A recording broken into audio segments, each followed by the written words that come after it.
लगता है आपको, ललन सिंह ही कि दूसरा कोई और भी फैसला ले सकता है आरसीपी पर? ललन सिंह ने तो आरसीपी सिंह का पत्ता काटा। अभी भी जदयू का कुर्मी लॉबी चाह रहा है कि आरसीपी सिंह किसी न किसी तरीके से जदयू में वापस आए, क्योंकि उसको बार तो कई बार कह चुके हैं कि हमारा हुआ पुराना घर, जाते हैं कहीं तफरी करने के लिए, घूमने फिरने सैर करने, क्या करेंगे हम? बगल में ललन सिंह ने कहा था कि हम तो स्वयं कहे थे कि हमको चुनाव लड़ना है लोकसभा का, हम नहीं संभाल पाएंगे, इसलिए हमको इससे मुक्त कर दिया जाए। क्या नीतीश कुमार जी लगाएंगे इस पर बीटो पावर? नमस्कार, मेरा नाम सागर कुमार है और आप न्यूज हाट का खास कार्यक्रम बेधड़क देख रहे हैं। देखिए, बेधड़क में दिन भर की सियासी चर्चाओं को विस्तार से हम लोग बातचीत करते हैं और देखिए, हर रोज की भांति आज भी हमारे साथ जुड़ चुके हैं न्यूज हाट के managing editor Ajay Kumar Mishra sir. बहुत बहुत स्वागत है सर आपका। धन्यवाद सागर जी। सर, जिस तरीके की राजनीति और जिस तरीके की सियासत बिहार में चल रहा है, जनता दल यूनाइटेड में काफी जो है कहा जा रहा है कि गुटबाजियां हो रही हैं, कई तरह के बयान निकलकर सामने आ रहे हैं, चाहे निशांत की एंट्री को लेकर हो और खासकर आरसीपी सिंह की एंट्री पर तो फाइनल मुहर ही लगा दिया है ललन सिंह। लेकिन उसके बाद से जो सियासत चल रही है सर, उस पर ही आज हम लोग बातचीत करेंगे। लेकिन सवाल सबसे पहला आपसे यही है कि ललन सिंह के कह देने से आपने ही सबसे पहले कहा था कि ललन सिंह ही फैसला लेंगे आरसीपी सिंह पर, तो ललन सिंह ने तो फैसला ले लिया कि नहीं, जो 72 से 45 पर ले आया जदयू को, उसकी एंट्री नहीं होगी, 43 पर ले आया उसकी एंट्री नहीं होगी। लेकिन क्या लगता है आपको, ललन सिंह ही कि दूसरा कोई और भी फैसला ले सकता है आरसीपी पर? देखिए, ललन सिंह ने तो बहुत बड़ी बात कही, बहुत बड़ी बात कही। विदेश से इजराइल से लौटे और आते आते यहाँ धमाका कर दिया। हाँ बिल्कुल। आरसीपी सिंह जदयू में आएंगे, इसकी खूब चर्चा हो रही है। बिल्कुल चर्चा हो रही थी, हमने भी जदयू के कई लोगों से बातचीत किया, वो खबरें भी न्यूज 8 पर है। अभी भी है, अभी भी विराम नहीं लगा। अंदर खाने जो खबर है उसमें अभी भी यह चल रही है कि आखिर ललन सिंह ने क्यों रोक दिया, किसके कहने पर रोका? क्या ललन सिंह ही फैसला ले सकते हैं पार्टी का? तो ये चर्चा है पार्टी के अंदर। लेकिन ललन सिंह तो है नीतीश कुमार के खासम खास में माने जाते हैं। बिगाड़ भी होते रहा, ऐसा नहीं है कि बिगाड़ नहीं हुआ है, लेकिन फिर भी गाढ़ी दोस्ती दोनों में है। अब सवाल उठता है कि ललन सिंह ने तो आरसीपी सिंह का पत्ता काट दिया और बड़ा बढ़िया तर्क उन्होंने दिया, 72 से 43 और 43 से 85। कहने का अर्थ था कि जब उनके हाथ में पार्टी की कमान थी तो 72 से 43 हो गए, पार्टी हो गई 2020 के विधानसभा चुनाव में। और जब उनको निकाल बाहर कर दिया गया तो 43 से 85 पर पार्टी चली गई। बड़ा अच्छा उनका तर्क है, बहुत अच्छा तर्क है। हाँ, लेकिन इस तर्क पे सर, इसी आधार पर जो है उन्होंने इनकी फिर से जदयू में वापसी पर ब्रेक लगा दिया। लेकिन अभी भी जदयू का कुर्मी लॉबी चाह रहा है कि आरसीपी सिंह किसी न किसी तरीके से जदयू में वापस आए। अब इसके पीछे की सियासत क्या है यह भी जान लीजिए, क्योंकि कुर्मी लॉबी को लग रहा है कि पार्टी को अगर बचाना है तो कुर्मी, सशक्त कुर्मी नेताओं का एक जमावड़ा होना चाहिए, जैसा कि 1994 में हुआ जी, है ना। हालांकि उस संघर्ष के कई साथी अभी सड़क पर टपला खा रहे हैं, जिसमें सतीश कुमार भी है, पूर्व विधायक जी, बिल्कुल, है ना। एक अदद अपनी बेटी के लिए टिकट चाह रहे थे, नहीं मिला के। इस तरह के जो है जदयू बनाने में शरद यादव की बड़ी भूमिका थी ना। और वह जब जदयू से निकाल बाहर कर दिए गए तो उनके बाल बच्चा को टिकट नहीं मिला, नहीं मिला। बेटा इस बार जो है तेजस्वी का परिक्रमा करते रह गया, लेकिन टिकट नहीं मिला। तो ये भी है, इन लोगों का योगदान था। बावजूद इसके जैसे आरसीपी सिंह को निकाल दिया गया। आरसीपी सिंह पर आरोप था कि वह, हालांकि आरसीपी सिंह ने तो स्वयं छोड़ा था जब उनको राज्यसभा का मेंबर तीसरी बार नहीं बनाया गया, तो तब उन्होंने स्वयं छोड़ा और भाजपा का दामन थाम लिया। और भाजपा ने भी उनको जो है लोकसभा में कोई तवज्जो नहीं दिया, क्योंकि नीतीश कुमार इधर आ गए तो भाजपा स्वाभाविक था। अरे तो आना ही था। नीतीश कुमार तो कई बार कह चुके हैं कि हमारा हुआ पुराना घर, जाते हैं कहीं तफरी करने के लिए, घूमने फिरने सैर करने, तो क्या करेंगे, बगल में था लालू जी का आवास, अपना वहां चल जाते थे।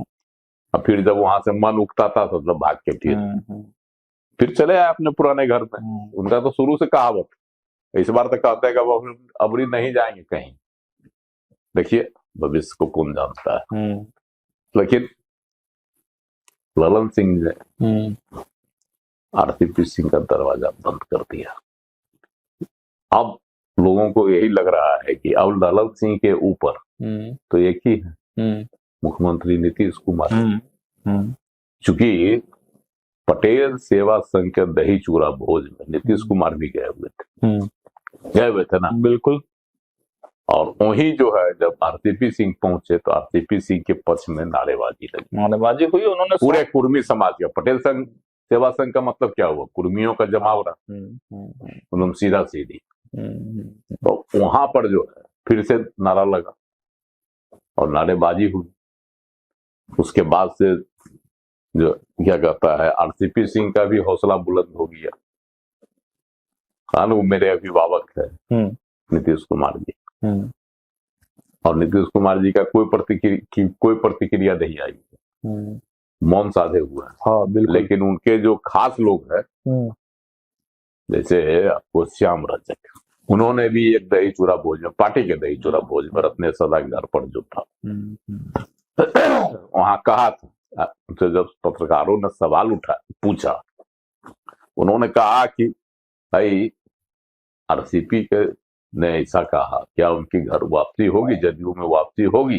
उन्होंने कहा कि आ जाए तो स्वागत है, इनकार नहीं किया। लेकिन उस पर, उनके बयान पर जदयू के किसी ने भी कोई प्रतिक्रिया नहीं व्यक्त की, या नेता हो या प्रवक्ता हो।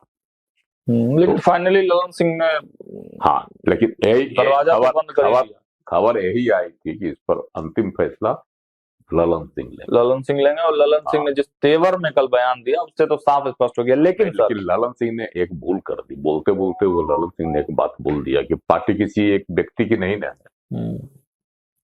कार्यकर्ताओं की है, नेताओं की है। बहुत संघर्ष के बाद इस पार्टी को हम लोगों ने खड़ा किया।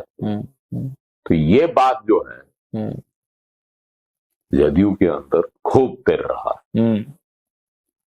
मतलब सवाल नीतीश कुमार पर डायरेक्ट। हाँ, जो लोग कह रहा है कि एक व्यक्ति कौन है जो जदयू को चलाता है या हाँकता है या जो कहिए, तो वो तो नीतीश कुमार ही है। मतलब सवाल नीतीश कुमार पर उठा दिया, कुमार पर है। तो क्या नीतीश कुमार जी ललन सिंह के इस तेवर को बर्दाश्त कर जाएंगे? बड़ा सवाल यही है। और है ना कि जब कुछ लगा था कि पार्टी के अंदर हो रहा है, जो तोड़फोड़ की खबरें आई थी कि लोग टूट के जाना चाह रहे हैं लालू जी के साथ, ये सब जो खबर आई थी, कितनी सच्चाई थी, कितनी उसमें जो है ना सिर्फ चर्चा थी, यह तो बात की बात है। लेकिन जो खबरें आई थी उसके कुछ दिनों के बाद ही एकाएक जो है नीतीश कुमार ने ललन सिंह से की कमान जो है छीन लिया था। हाँ, बिल्कुल छीन लिया था। और खुद जो है राष्ट्रीय अध्यक्ष अभी भी है। और लेकिन कामकाज देखने के लिए संजय झा को कार्यकारी अध्यक्ष बना दिया। ललन सिंह ने कहा था कि हम तो स्वयं कहे थे कि हमको चुनाव लड़ना है लोकसभा का, हम नहीं संभाल पाएंगे, इसलिए हमको इससे मुक्त कर दिया जाए। लेकिन यह सब तो एक सियासी बातें थी। हकीकत जो थी लोग जो कह रहे थे कितनी उसमें सच्चाई थी, कितनी कयासबाजियां थी, कितनी जो है सियासी बातें थी, यह सब भी प्रकाश में आया, है ना। लेकिन इस बार जो है ललन सिंह ने जिस तरह के बयान दिए, क्या चर्चा यही है कि क्या नीतीश कुमार जी लगाएंगे इस पर वीटो पावर। सर, इस ललन सिंह के इस बयान के बाद कुर्मी और भूमिहार समाज में भी जो है भिड़ंत सा देखने को मिल रहा है। सोशल मीडिया पर जो तमाम तस्वीरें चल रही हैं, और देखिए हम एक पोस्ट भी दिखा रहे हैं, पटेल समाज बिहार नाम का एक सोशल मीडिया अकाउंट है, उस पे खूब ललन सिंह के बारे में उल्टा पुल्टा बोला जा रहा है। पटेल से मीडिया मतलब पटेल समाज संगठन, हाँ, पटेल समाज बिहार करके है, और साफ क्या कहा जा रहा है उस पर हम तस्वीरें दिखा देते हैं सर। लिखा है कि ये ललन सिंह कुर्मी सही पूरा पिछड़ा समाज का सबसे बड़ा दुश्मन और भूमिहार का हितैषी है। इसके नजर आरसीपी सिंह जी खराब और भूमिहार जो नीतीश कुमार जी को गाली दिया वो अच्छा हो गया। सबसे बड़ा दुश्मन है ये जदयू का, इसको खुद मुख्यमंत्री बनने का नशा चढ़ा हुआ है। इस तरह से अनाप शनाप टिप्पणी। वही हम आपको बोले ना कि कुर्मी, पूरा कुर्मी समाज इससे जो है उद्वेलित है, है ना। और वह चाह रहा है कि नीतीश कुमार जी वीटो लगावे, है ना। और आरसीपी सिंह की जो वापसी की बातें हैं उसको देखिए, इसमें बहुत अच्छी बात लिखी है सर। ये उन्होंने कहा है कि भूमिहार के आदेश के कारण एक कुर्मी का वापसी नहीं हो सकता है। इसका कारण है सिर्फ एक है कि हम लोग गुलाम बन चुके हैं। पूछिए इस ललन सिंह से, इनके नाम पर कितना भूमिहार वोट दिया है। अच्छा, तो जो है व्यक्तिगत है, उनका अपना बयान है, पोस्ट उन्होंने किया है, हाँ, है ना। पटेल समाज के तरफ लोगों का है, ठीक है। लेकिन सियासत में यही चर्चा है कि क्या नीतीश कुमार जी आरसीपी सिंह की घर वापसी पर वीटो लगाएंगे या ललन सिंह भारी पड़ेगा। और नीतीश कुमार अगर वीटो लगा भी देते हैं सर, तो फिर ललन सिंह का क्या हो? हाशिए पे चले जाएंगे ललन सिंह। इस वजह से भी ललन सिंह डर रहे हैं। देखिए, ललन सिंह हाशिए पर नहीं जाएंगे, कई बार ऐसा हुआ है। बताया कि उस बार देखे थे ना भाई, जिस समय इनसे एकाएक जो है पार्टी की कमान लेकर स्वयं नीतीश कुमार जी राष्ट्रीय अध्यक्ष बन गए, तो ललन सिंह ने क्या कहा भाई, अपनी जो हार छिपाने के लिए उन्होंने क्या कहा, हमको लोकसभा चुनाव लड़ना है, हमको उसमें बिजी रहेंगे, इसलिए हमने खुद छोड़ दी। चलिए, तो यही सियासत है। और जो सियासत के गलियारों में चर्चाएं हैं ललन सिंह को लेकर, आरसीपी सिंह को लेकर, नीतीश कुमार, अंतिम मुहर तो नीतीश कुमार के ही लगेगी, चाहे जो कुछ बयान आ जाए, जो कुछ बयान दे दिया जाए। अब नीतीश कुमार क्या फैसला लेते हैं, इस पर जो है मामला टिका हुआ है। देखना होगा क्या कुछ होता है इस पूरे मैटर पर। हालांकि आरसीपी सिंह से भी हम लोग संपर्क कर रहे हैं, जैसे ही वो पटना पहुंचेंगे उनसे भी बात करने का हम लोग प्रयास करेंगे। देखते रहिए न्यूज़ 8। बहुत बहुत धन्यवाद।